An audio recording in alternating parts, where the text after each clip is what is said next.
બહેન, આ ચુલબુલી પરિવારના સભ્યોએ તો આપણને હેરાન કરી દીધા છે. તેઓ બધાની મદદ કરે છે, જેના કારણે બધા તેમને પસંદ કરે છે. હું મોર છું, છતાં બીજા જાનવરો મને પસંદ નથી કરતા. તું સાચું કહે છે. આપણે બંને મળીને એનો પરિવાર ખતમ કરી દઈશું. આ વાર્તા છે ઉત્તરાખંડના જંગલોની, જ્યાં એક ખિસકોલીનો પરિવાર રહેતો હતો. તે ખૂબ જ સારો હતો. તે જંગલમાં બધા પશુ પક્ષીઓની મદદ કરતો હતો.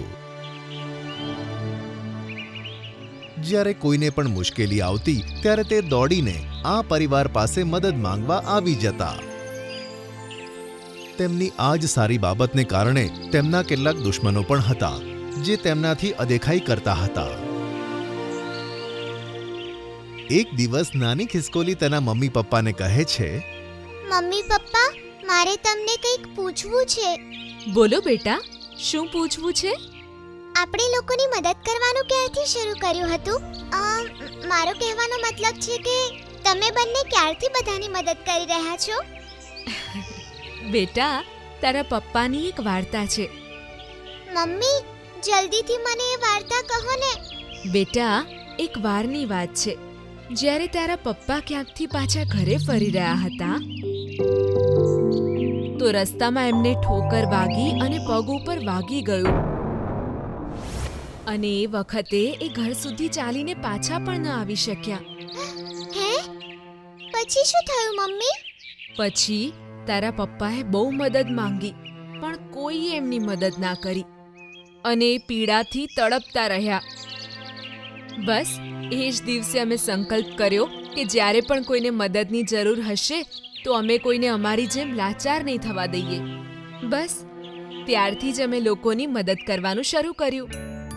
અચ્છા મમ્મી, લોકો કેટલા ખરાબ હોય છે ને, જે લોકોને પીડામાં તડપતા મૂકીને જતા રહે છે અને એમની મદદ નથી કરતા. હા બેટા, આજકાલ લોકોને ખાલી પોતાનું કામ જ દેખાય છે.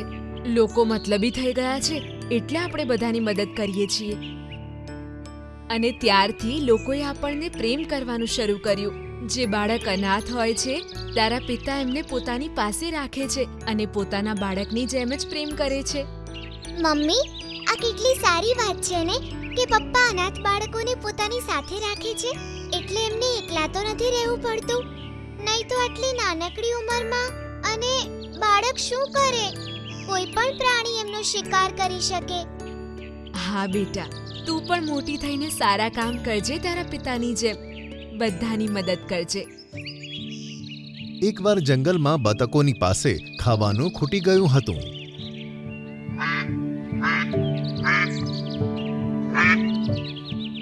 તો તેઓ ચુલબુલી ખિસકોલીના ઘરે ખાવાનું માંગવા આવે છે. ચુલબુલી ખિસકોલીની મમ્મી, અમારું ખાવાનું ખતમ થઈ ગયું છે અને અમે બધા બીમાર છીએ. તેથી અમે ખાવાનું એકઠું નથી કરી શકતા. મહેરબાની કરીને તમે અમને કંઈક ખાવાનું આપી દો. ત્યાં જ ચુલબુલી ખિસકોલીની મમ્મી કહે છે, હા ગીલી ગીલી બતક, અમે તમારી મદદ જરૂર કરીશું. બતકો ખાવાનું લઈને જતી રહે છે અને ખૂબ જ ખુશ થાય છે. તે જ જંગલમાં સારા જાનવરોની સાથે ખરાબ જાનવરો પણ હતા, જે ચુલબુલી ખિસકોલીના પરિવારને નફરત કરતા હતા. જેમ કે બિલાડી અને મોર. એકનું નામ નાટી હતું અને બીજાનું નામ ટીટલી. બંને ચુલબુલીના પરિવારની ખૂબ જ ઈર્ષા કરતા હતા. બંને જણાએ મળીને તે પરિવાર માટે એક કાવતરું ઘડ્યું. બહેન, આ ચુલબુલી પરિવારના સભ્યોએ તો આપણને હેરાન કરી દીધા છે. તેઓ બધાની મદદ કરે છે, જેના કારણે બધા તેમને પસંદ કરે છે. હું મોર છું, છતાં બીજા જાનવરો મને પસંદ નથી કરતા. તું સાચું કહે છે. આપણે બંને મળીને એનો પરિવાર ખતમ કરી દઈશું.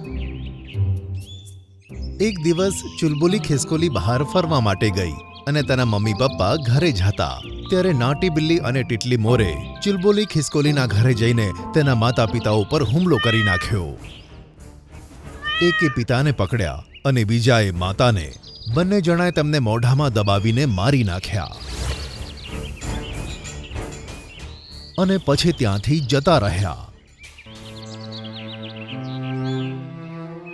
પછી જ્યારે ચુલબુલી ખિસકોલી ઘરે આવે છે ત્યારે માતા પિતાની આવી હાલત જોઈને તેમને ઉઠાવવાનો પ્રયત્ન કરે છે.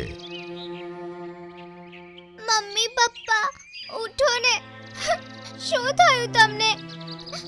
હમણાં તો તમે લોકો બરાબર હતા અને આ જંગલમાં તમારા આટલા ચાહકો છે કે તમને કોઈ કેવી રીતે મારી શકે છે?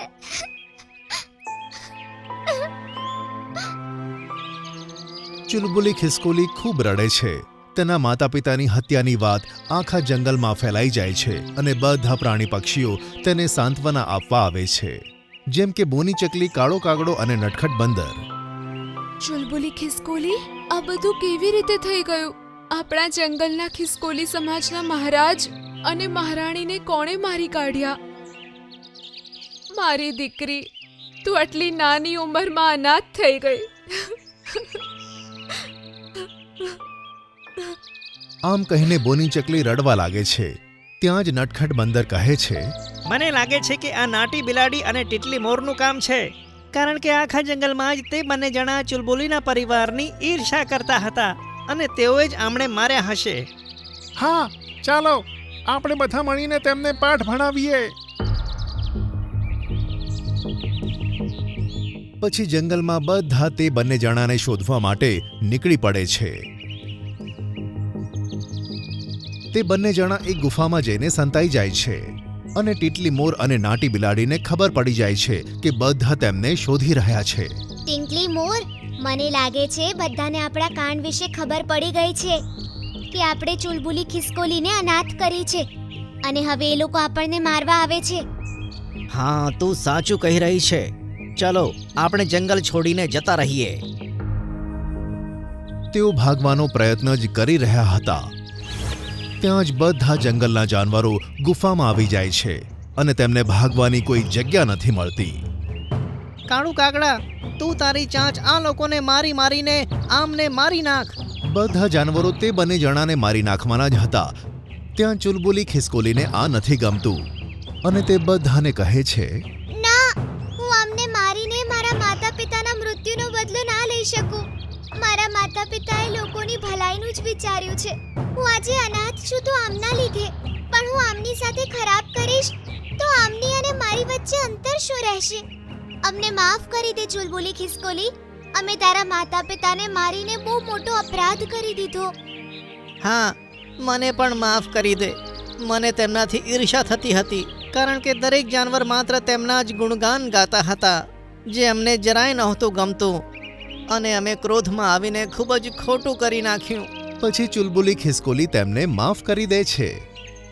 તે અનાથ થઈ જાય છે, પણ તેના માતા પિતાની શીખવેલી બાબતો તેની સાથે હતી અને તે બોની ચકલી સાથે રહેવા લાગે છે. બોની ચકલી પણ તેનું ખૂબ જ ધ્યાન રાખે છે. ચુલબુલી ખિસકોલી પણ પોતાના માતા પિતાની જેમ બધાને મદદ કરવા લાગે છે. આ વાર્તા પરથી આપણને શીખ મળે છે કે આપણે કોઈની સાથે પણ ખોટું ન કરવું જોઈએ. બીજાને સુધારવા માટે પણ ઘણા બધા રસ્તાઓ હોય છે. જો આપણે ખરાબ લોકો સાથે ખરાબ વર્તન કરીશું તો તેમનામાં અને આપણામાં કોઈ ફરક નહીં રહે. બસ આ જ ফরকને આપણે ওড়খવાનું হয় છે। কি করে খারাপ ভাববো না, লোকেরা আমার এটা নিয়ে কথা শোনায় যে আমার আওয়াজ নেই, এতে আমার কি দোষ? মিঙ্কু ময়ূর একটা গাছের পাশে বসেছিল। তখন চুন্নু মুন্নু দুই পাখি ওর কাছে আসে। মিঙ্কু কাকা, আমাদের একটা গল্প শোনাও না, তোমার গল্প শুনতে আমাদের খুব ভালো লাগে। ঠিক আছে বাচ্চারা, আজ আমি তোমাদের এমন গল্প শোনাবো যাতে তোমরা জানতে পারবে যে আমাদের ভয়ও আমাদের জন্য অনেক দরকার হয়। তো শোনো, একটা টিয়া পাখি ছিল যার নাম ছিল চিরকুট। যবের থেকে ও জন্ম নিয়েছিল ওর একটাই সমস্যা ছিল। কি সমস্যা ছিল কাকু? আরে ধৈর্য ধরো, সব বলছি, মাঝখানে কথা বলো, এরকম ভাবে টুকো না। হ্যাঁ, আমি একে বলেছি যখন কাকু গল্প শোনাবে তখন মাঝখানে বলবি না। হ্যাঁ, ওই টিয়া পাখিটা একটাই সমস্যা ছিল যে যবের থেকে জন্ম নিয়েছিল ও কথা বলতে পারতো না, কোনোদিনও বলতেও পারেনি। চিরকুট একদিন গাছের শাখায় বসেছিল আর আশেপাশের পাখিরা ফল খাচ্ছিল। এই পাখিরা কত ভালো ভালো ফল খাচ্ছে, যদি আমিও এরকম ফল খেতে পারতাম। পাখিরা চিরকুটকে দেখে বলল, আরে দেখো দেখো, এই চিরকুট টিয়া পাখিটাকে দেখো, এমন টিয়া পাখি যে কথা বলতে পারে না। আমি কখনো কথা না বলতে পারা টিয়া পাখি দেখিনি। এরাম আবার পাখি হয় নাকি? আরে চিরকুট, কি দেখছিস? তোরও কি এসব ফল খাবার আছে নাকি? আচ্ছা নে, খা খা, নে খা। চিরকুট ফল নেওয়ার জন্য আগে এগোয়, তো ওই পাখি ফল ফেরত নিয়ে নেয়। হ্যাঁ, এত তারা কিসের রে তোর চিরকুট? শোন, গান গে শোনা। শুনেছি তোর গলার আওয়াজ খুব মধুর।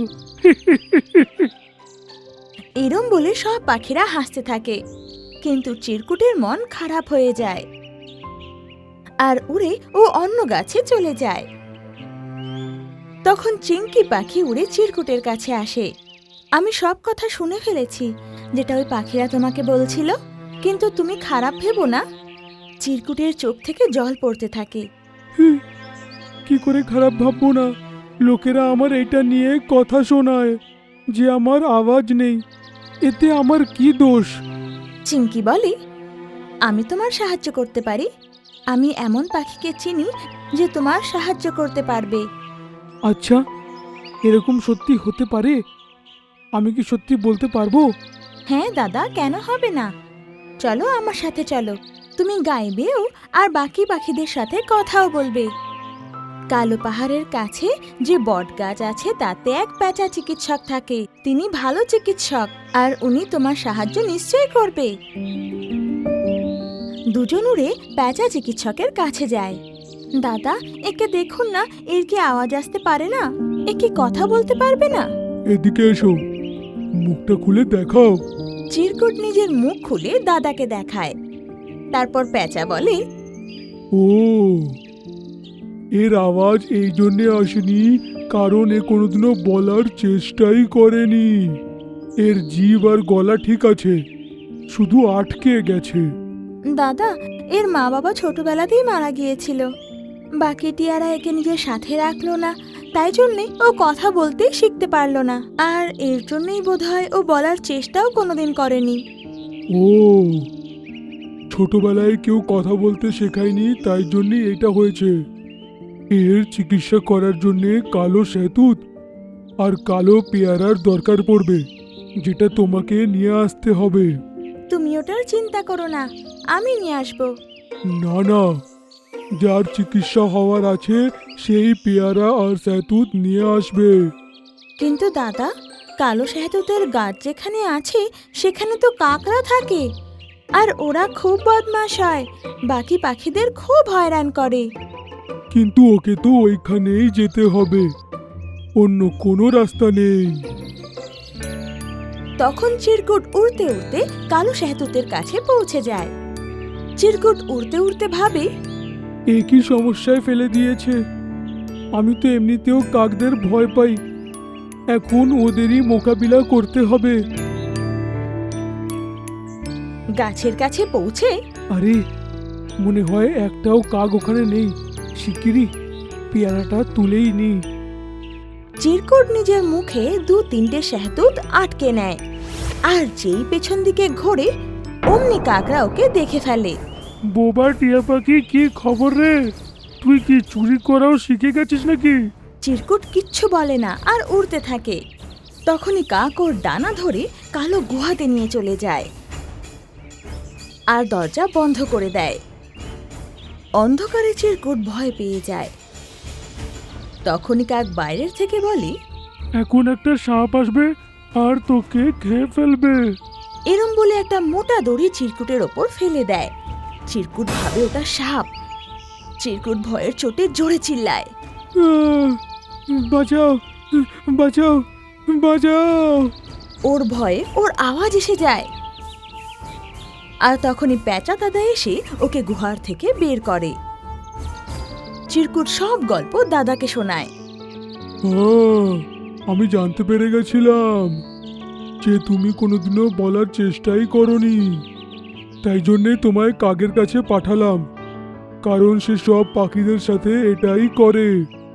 তোমার আওয়াজ ফিরিয়ে আনার জন্যে এটাই ঠিক সুযোগ ছিল যে তুমি ভয় পেলে অমনি চেঁচামেচি আরম্ভ করে দিলে।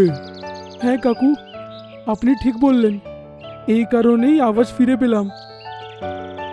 চিঙ্কি বোন, তোমার অনেক অনেক ধন্যবাদ যে তুমি আমাকে এখানে আনলে।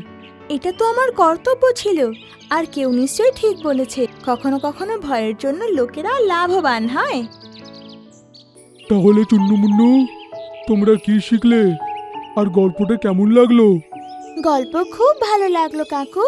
আর আমরা শিখলাম যে ভয়টাও দরকার হয়, ভয়ের জন্যই তো আমরা সাহস করে লড়তে শিখি। আচ্ছা কাকু, এখন আসি, আবার আসবো তোমার কাছে।